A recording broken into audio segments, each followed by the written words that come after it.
యాక్చువల్గా మనం మాట్లాడితే రేవంత్ రెడ్డికి బండి సంజయ్కి లింక్ పెట్టి ఆర్ఎస్ బ్రదర్స్ అనే మాట మీరు పదే పదే మాట్లాడుతున్నారు. కారణం ఏంటి? కారణం ఏంటంటే రేవంత్ రెడ్డి మొత్తం బీజేపీ హోల్డ్లో ఉన్నాడు అని ఎందుకు మాట్లాడుతున్నారు? అసలు రేవంత్ని టోటల్గా బీజేపీ లైన్లోకి తీసుకెళ్ళి అసలు మొత్తం మీద బీజేపీ గవర్నమెంటే ఉంది అని పదే పదే పదే ఎందుకు చెప్పే ప్రయత్నం చాలా చేస్తున్నారు? మంచి ప్రశ్న. తెలంగాణ ప్రజలందరూ తెలుసుకోవాల్సిన ప్రశ్న, సమాధానం తెలుసుకోవాల్సిన ప్రశ్న. రేవంత్ రెడ్డి గారు, బండి సంజయ్ ఇద్దరు కూడా ఒకరికొకరు పరస్పరం సహకరించుకుంటూనే పనిచేస్తూ ఉన్నారు. ఒక ఉదాహరణ చెప్తా. మే 8వ తారీఖు సాయంత్రం 6 గంటలకు ఒక మహిళ తన కూతురితోని పేట్ బషీరాబాద్ పోలీస్ స్టేషన్ పోతుంది. నా బిడ్డ మీద అత్యాచారం జరిగింది, సంవత్సరం పాటు జరిగింది. 6 గంటలకు పోతుంది. First point. పోయిన వెంటనే మెడకాయ మీద తలకాయ ఉండే ఏ పోలీస్ ఆఫీసర్ అయినా ఫస్ట్ ఏం చేస్తాడు? అమ్మ కంప్లైంట్ ఇవ్వు, అక్నాలెడ్జ్మెంట్ తీసుకో, ఎఫ్ఐఆర్ ఇష్యూ చేస్తాడు. సీనియర్ ఆఫీసర్తో మాట్లాడతాడు. ఎందుకంటే అవతల ఆ మహిళ రాసిన కంప్లైంట్ సాక్షాత్తు కేంద్ర హోంశాఖ సహాయ మంత్రి పేరు పెట్టి రాసింది. అవును, కరెక్ట్. సంగప్ప అనే ఒక మాజీ జర్నలిస్ట్ పేరు పెట్టి రాసింది. కరెక్ట్. ఇది ఏ విధంగా ఉంటే అక్కడ పోలీస్ స్టేషన్లో కేసు రిజిస్టర్ చేయకుండా కరెక్ట్ సాయంత్రం 5:30కు అనే టైం వేసి కరీంనగర్ 2 టౌన్ పోలీస్ స్టేషన్లో 17 సంవత్సరాల ఒక మైనర్ బాలిక వాళ్ళ తల్లి ఇద్దరు కలిసి కేంద్ర హోంశాఖ సహాయ మంత్రి కొడుకైన బండి భగీరథ్ అనే అబ్బాయి మీద హనీ ట్రాప్ వేశారు అని చెప్పి ఒక కేసు పెట్టారు.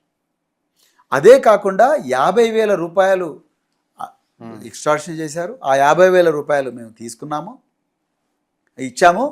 ఆ తర్వాత 50,000 సరిపో, మాకు 5 కోట్లు కావాలి అని అన్నారు. కరెక్ట్. అంటే మీరు సీక్వెన్స్ అర్థం చేసుకోవాలి. అయిపోయిందా? అదే ఇది బుక్ కాలే, అది బుక్ అయింది. బుక్ అయిన తర్వాత వీళ్ళకి ఆ విషయం తెలియదు. వీళ్ళకి ఎవరో చెప్పారు మీ మీద కేసు అవుతుంది, కానీ ఏం కేసు అయింది ఏంటో తెలియదు.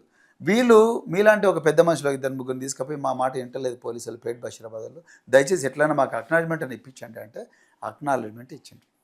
కేవలం అక్నాలెడ్జ్మెంట్ ఇచ్చారు. దాని తర్వాత పోరాడంగా మేమందరం కూడా గొంతెత్తితే అప్పుడు ఒక కేసు రిజిస్టర్ చేశారు. ఇక్కడే అసలైన కుంభకోణం ఉంది. ఏంది? సెక్షన్ 10 పెట్టారు. సెక్షన్ 10 ఏంటయ్యా అంటే స్టేషన్ బెయిల్ ఇచ్చే కేసు. పోక్సోలో కేవలం హరాస్ చేసిన అని ఇచ్చారు. ఆ అమ్మాయి ఏమో ఇక మనం ఇక్కడ మాట్లాడలేని విషయాలు రాసింది. సో అక్కడ మాత్రం పెట్టిన సెక్షన్ 10 పోక్సో కేసు పెట్టారు. పోక్సోలో సెక్షన్ 10 స్టేషన్ బెయిల్ వచ్చే కేసు పెట్టారు. ఇవన్నీ కూడా సీనియర్ ఆఫీసర్లకు తెలవకుండా జరగవు. Point number 1. పాయింట్ నెంబర్ 2, 10వ తారీఖు నాడు, మే 8 నాడు అయిందా, 10వ తారీఖు నాడు గౌరవ దేశ ప్రధానమంత్రి నరేంద్ర మోడీ గారు వస్తున్నారు. వచ్చినప్పుడు ఈ ముఖ్యమంత్రి ఏం చెప్పాలి? చూడయ్యా, మీ కేంద్ర మంత్రి మీదనే వచ్చింది.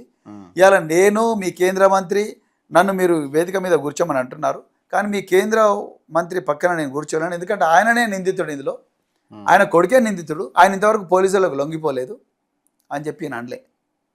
ప్రధానమంత్రికి చెప్పిండొచ్చుగా, నరేంద్ర మోడీ గారు ముందు మీ హోంమంత్రిని రాజీనామా చేయమనండి, లేకపోతే ఆయన కొడుకుని మాకు అప్పగించమని చెప్పండి అని చెప్పాలిగా. చెప్పలే. కడుపుబ్బా నవ్వుకున్నారు. ప్రధానమంత్రి, తర్వాత ముఖ్యమంత్రి, తర్వాత హోంశాఖ సహాయ మంత్రి, అయిపోయింది. కరెక్ట్. మేము ఇంకా గొడవ చేసుడు మొదలు రాష్ట్రంలో మహిళలందరూ కూడా రోడ్ల మీదకి వచ్చే పరిస్థితి. కొన్ని చోట్ల ఆమన్గా లాంటి ప్రాంతాల్లో, తర్వాత పేట్ బషీరాబాద్లో మహిళలు రోడ్ల మీదకి పోయినప్పుడు మాకు ఇంకా ఎక్స్ట్రా ఆధారాలు దొరికినాయి. ఆ మహిళ మళ్ళీ నాకు ఫోన్ చేసింది, సార్ ఇట్లా అయింది, నా బిడ్డకి ఈ విధంగా అయింది, ఇంత ఘోరమా సార్, ఇంత అన్యాయం అని, నా దగ్గర ఆధారాలు ఉన్నాయి సార్, ఇవే ఆధారాలని చూపించింది. కరెక్ట్. తర్వాత రాత్రి 10 గంటలకు నరేంద్ర మోడీ గారు పోయిన తర్వాత రితురాజ్ అనే ఒక డీసీపీ కూకట్పల్లి గారికి ఇచ్చారు. ఒకప్పుడు ఆమె మాదాపూర్ డీసీపీ. ఆమెకి ఇచ్చి జస్ట్ మానిటర్ ద ఇన్వెస్టిగేషన్ అని ఇచ్చారు. అప్పుడు ఈమె స్టేట్మెంట్ చూసింది. ఒక మహిళ ఏమనుకున్నదేమో, నాలాంటి మహిళలకు అన్యాయం జరుగుతుంటే కూర్చోదు అనుకున్నదేమో. అప్పుడు సెక్షన్ 6కి మార్చింది. సెక్షన్ 6 ఏంటి? యావజ్జీవ కారాగార శిక్ష, లేకపోతే మరణ శిక్ష. సో ఈ సెక్షన్ 6గా మార్చిన తర్వాత అప్పుడన్నా పట్టుకురాలే. మే 15వ తారీఖు నాడు గౌరవ ముఖ్యమంత్రి వేటి న్యూస్ కాంక్లేవ్కి పోతాడు. పోయి ఏమంటాడు? సెక్షన్ నరేంద్ర మోడీ గారు పోతారు. 11వ తారీఖు నాడు ఈయన డీజీపీ గారిని పిలిపిస్తాడు. హోంమంత్రి పిలిపించి, హోంమంత్రి అంటే రేవంత్ రెడ్డి పిలిపించి, ఏమైనా డీజీపీ ఏం చేసినావు, ఇంతవరకు దొరకలేదు, అది డూమ్ అని అన్నట్టుగా మనకు వేటి న్యూస్లో లీక్ వస్తుంది. తర్వాత ముఖ్యమంత్రి కార్యాలయం నుంచి ఒక పోస్ట్ వస్తుంది. అయిపోయిందా? అప్పటికి కూడా ఈయన దొరకడు.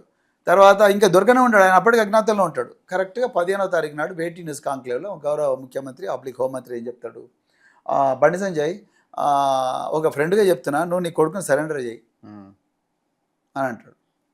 నేను ఏమంటా రావు గారు, రాష్ట్రానికి హోంమంత్రి మీరే, ముఖ్యమంత్రి మీరే, రేవంత్ రెడ్డి గారు, 1,00,000 మంది పోలీసులు ఉన్నారు. ఒక్కరోజన్నా కనీసం బండి సంజయ్ ఇంటికి ఆ టాస్క్ ఫోర్స్ పోలీసులను పంపించినావా? ఓ రోజు పోయినట్టు సెర్చ్ చేసినట్టు కదా. డ్రామా. ఎప్పుడు మే 8 నాడు కేసు అవుతుంది, మే 15 నాడు నువ్వు పోయి నామకే వస్తాడు డ్రామా అది. మరి నిజంగా అంత సీరియస్ ఉన్నాడు అయితే బండి సంజయ్ ఇప్పటికీ నా కొడుకు నేనే సరెండర్ చేసిన అంటున్నాడు. నువ్వేమో ఎకో పార్క్ దగ్గర అంటావు, ఆయన ఇద్దరు లాయర్లతో బాగా మిమ్మల్ని పోలీసు వాళ్ళు ఏమంటారు, ఎవరైనా అరెస్ట్ చేస్తే ఏం చేస్తారు, చుట్టూ టాస్క్ ఫోర్స్ పోలీసు వాళ్ళు లేకపోతే మఫ్టీ పోలీసులు, నన్ను కూడా పోలీసులు చాలాసార్లు అరెస్ట్ చేసిండ్రు. యూనిఫామ్ ఉన్న పోలీసులు తీసుకుపోయి కార్లో వాడేస్తారు. బండి భగీరథ్ గారు హ్యాపీగా ఇద్దరు బీజేపీ లాయర్లు నడుచుకుంటూ పోతే వాళ్ళ ఎస్కాట్తో పేట్ బషీరాబాద్లో రాయల్గా నడుచుకుంటూ పోయిండు. నేను ఒక అన్నం ఉడికిందా లేదనడానికి అన్ని మెతుకులు పిసుకాల్సిన అవసరం లేదు, ఒక్క మెతుకు పిసికితే చాలు. సో బండి సంజయ్ గారి విషయంలో రేవంత్ రెడ్డి కావాలని వాళ్ళ కొడుకుని కాపాడుతున్నాడు. ఇలా సిట్టులు ఎన్నిటినీ సిట్టేస్తున్నావు రేవంత్ రెడ్డి, మీరు ట్యాపింగ్ మీద సిట్టేస్తుంది. తర్వాత మొయినాబాద్లో రోహిత్ రెడ్డి అంటే ఆయన ఏదో డ్రగ్ అంటే దాని మీద సిట్టేసినావు. తర్వాత ఇంకా రకరకాల కార్యక్రమాలు సిట్టేస్తున్నావు, డ్రగ్స్ అనో ఇంకా వేటి మీద సిట్టేస్తున్నావు. మరి నువ్వు ఈ అమ్మాయి దాని మీద ఎందుకు సిట్ అయ్యలేదు? కనీసం ఒక మహిళా మంత్రినా పంపించినా అండి ఆయనకి, మహిళా మంత్రి సార్ నువ్వు పోకపోతే మహిళా మంత్రి కనీసం ఫోన్లోనే మాట్లాడినావు అమ్మాయితో. తప్పేముంది, ఆ అమ్మాయిని నిందితురాలుగా చిత్రీకరించే ప్రయత్నం చేస్తే కనీసం బెయిల్ వచ్చినా కూడా ఓర్వలేకపోతున్నారు అనే లైన్ తీసుకొస్తున్నారు. బెయిల్ వస్తే బెయిల్ కూడా రేవంత్ కి సంజయ్ కి యాడ్ చేస్తున్నారు, కోర్టును తప్పుపడుతున్నారు. అరే బెయిల్ ఎట్లొస్తుంది అండి? పోక్సో కేసులో ఒక నిందితుడికి ఎగ్జామ్ ఉంది, ఎగ్జామ్ కోసం అరే మహీంద్రా యూనివర్సిటీ తీసుకొచ్చి ఆయన ఒక్కడి కోసమే కదా స్పెషల్ సప్లిమెంటరీ. ఆయన అప్పటికి 2023లో గ్రాడ్యుయేట్ అయ్యాడు, 2 రోజులు అయ్యాడు. అప్పటికి ఇద్దరిని పిచ్చిగా దానిండు, అది మీరే కవర్ చేశారు. ఓకే, ఆయన 2023 నుంచి 2026 వరకు ఎగ్జామ్స్ రాస్తూనే ఉన్నాడు. ఓకే, ఆయనకు చదువుకో బండి భగీరథ్ గ్రాడ్యుయేట్ అయ్యి గోల్డ్ మెడలిస్ట్ అయితే సంతోషపడేవాడిని నేను, నిజంగా చెప్తున్నా. ఏమున్నది, తప్పే ఉన్నది? ఎవరైనా జైలు అనేంత మాత్రాన వివక్షతో ఆ ప్లేయర్ని చూడాల్సిన అవసరం నాకు లేదు. కానీ మీరు ఆయన ఎగ్జామ్ రాయాలనుకుంటే మహీంద్రా యూనివర్సిటీ వాళ్ళు పోయి ఎగ్జామ్ జైల్లో పెట్టొచ్చుగా. నేను ఎన్నిసార్లు పోయి జైల్లో సర్టిఫికేట్ ప్రదానం చేయలేదు. అదే విధంగా మీరు పోలీస్ ఎస్కార్ట్ ద్వారా అతన్ని మహీంద్రా యూనివర్సిటీ తీసుకొచ్చి మళ్ళీ పోలీస్ ఎస్కార్ట్తో మీరు జైలుకి పంపించవచ్చు కదా. మీరు ఆయనకు స్పెషల్గా 5 రోజులు ఎందుకు బెయిల్ ఇచ్చిండ్రు? Public prosecution POCSO rules section 4 clause 2 సామాన్యుడికి ఇట్లాంటి వెసులుబాటు దొరుకుతుందా? దొరకదు. అదే చెప్తున్నా. ఎగ్జామ్స్ ఉన్నాయి సార్, నాకు కావాలి, బెయిల్ కావాలి అంటే ఎట్లా ఇస్తారు? నువ్వు చట్టాన్ని ఇప్పుడు బల్కా సుమన్ ఉన్నాడు ఫర్ ఎగ్జాంపుల్. బల్కా సుమన్ ఆయన తెలంగాణ భవన్లో ఆయన కొన్ని స్టేట్మెంట్ ఇచ్చిండు అని చెప్పేసి ఆయనను తీసుకుపోయి జైల్లో పడేసిండ్రు. ఆయన కోసం జీవో ఇచ్చి స్పెషల్ పీపీని పెట్టి ఆయనకు బెయిల్ రాకుండా చూసిండ్రు. అశోక్ సార్ అని ఒక నిరుద్యోగులందరినీ మొబిలైజ్ చేస్తూ ఉంటాడు. ఆయనను రాత్రి తీసుకొని పోయారు, ఎన్టీఆర్ విగ్రహం మీద దాడి చేసిండని చెప్పి. ఇప్పుడు నల్గొండ జైల్లో ఉన్నాడు. వాళ్ళ భార్యను కనీసం చూడనిస్తలేరు. ఎందుకండి అంత కోపం తెలంగాణ బిడ్డలంటే మీకు? అశోక్ సార్ను ఇప్పటి వరకు చూడనిస్తలేరు వాళ్ళ భార్యను. ఆయనకు బెయిల్ రాకుండా చేస్తున్నారు. ఏమనంటే ఆయన జైలు అధికారులను తిట్టిండని, లోపల జైలులో తిండి సక్కలేదని ఇన్స్పెక్షన్ చేసిండని.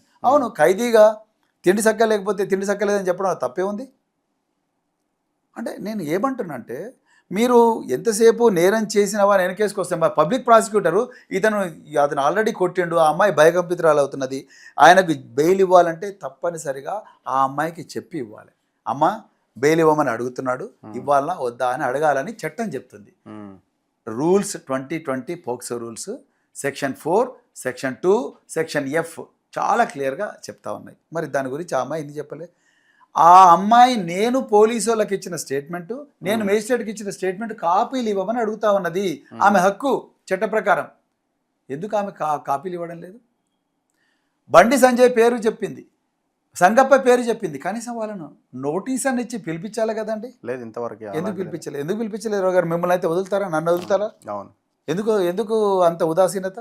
అంటే ఏంది అసలు స్పెషల్ ఇంట్రెస్ట్ ఏముంటుంది దీని? వాళ్ళిద్దరు బీజేపీ కాంగ్రెస్ ఇద్దరు కూడా చట్ట పట్టాలి. బీజేపీ కాంగ్రెసా లేకపోతే రేవంత్? అదే చెప్తున్నా, రేవంత్ రెడ్డి బీజేపీ తప్పకుండా వాళ్ళిద్దరూ కలిసి చట్ట పట్టాలు వేసుకొని వాళ్ళు పనిచేస్తున్నారు.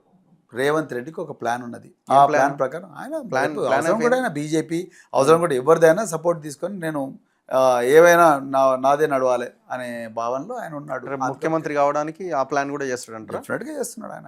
ఇవన్నీ చాలా క్లియర్గా బీజేపీ డెఫినెట్గా అతన్ని ప్రొటెక్ట్ చేస్తూ ఉన్నది, అతను బీజేపీని ప్రొటెక్ట్ చేస్తూ ఉన్నాడు. క్విడ్ ప్రోకో ఇట్లా మీకు కొత్తదే ఉన్నది, చాలా క్లియర్ కనిపిస్తా ఉన్నది. ఇప్పుడు రేవంత్ ఈయన- కాదు, రేవంత్ ని ఒక్క ప్రొటెక్ట్ నిమిషం, చేయాల్సిన ఒక్క అవసరం నిమిషం. ఏంది? ఈయన చేసిన అపోజిషన్ లో ఉన్న బీఆర్ఎస్ తో వెళ్తే ఇంకా ఈజీ అవుతుంది కదా, ఈయన మరి అది చేసిన ఎందుకు అనుకుంటలేరు వాళ్ళు? ఈయన